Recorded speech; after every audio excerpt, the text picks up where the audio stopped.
እዚህ ቪዲዮ ላይ ከአንድ ሺህ በላይ ኮሜንቶች የተደረጉ ሲሆን አብዛኞቻችሁ ፓርት 2 እንድሰራ ጠይቃችሁኛል። ሌሎቹ ደግሞ ውሸት ነው ብለዋል። እውነታው ግን ምንድነው? ዓለምን እያነጋገረ ያለው በአንድ ቀን የከሳው ወፍራም ሰው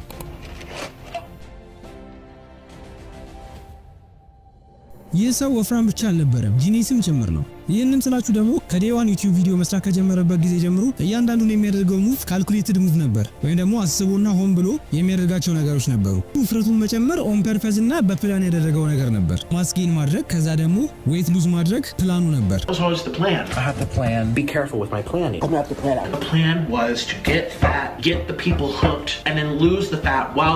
ለሰባት ዓመታት ያክል ያለማቋረጥ ጀንክ ምግቦችን እየበላ ራሱ ላይ ከባድ ማስ ይጨምር ነበር። የወሰደውም ከባድ ሪስክ ነበር። በጣም ዌት በጨመረ ቁጥር ለሱ አሪፍ ነበር፣ ምክንያቱም ደግሞ ገራሚ የሆነ ዌት ሉዝ ለማድረግ እና ደግሞ በጣም መነጋገሪያ ለመሆኑ።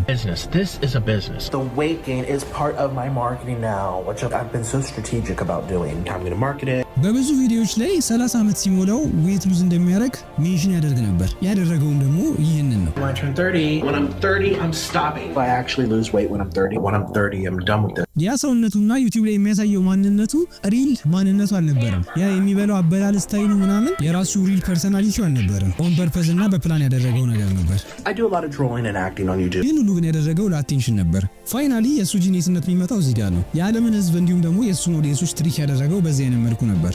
ለሰባት ዓመታት ያክል ውፍረት ከጨመረ በኋላ ለአንድ ዓመት የሚሆን ቪዲዮ ያዘጋጃል። ለአንድ ዓመት የሚሆን ቪዲዮ ካዘጋጀ በኋላ ኢንቴንሲቭ የሆነ ዌት ሉዝ ይጀምራል።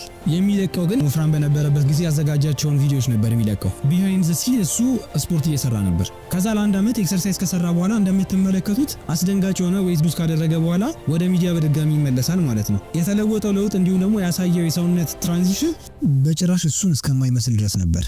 የትራንስፎርሜሽን ቪዲዮንም ሲለቅ ከአንድ ቀን በፊት የለቀቀው ቪዲዮ ወፍራም ሆኖ ስለነበር ኦዲየንሶቹ ሾክድ ይሆናሉ።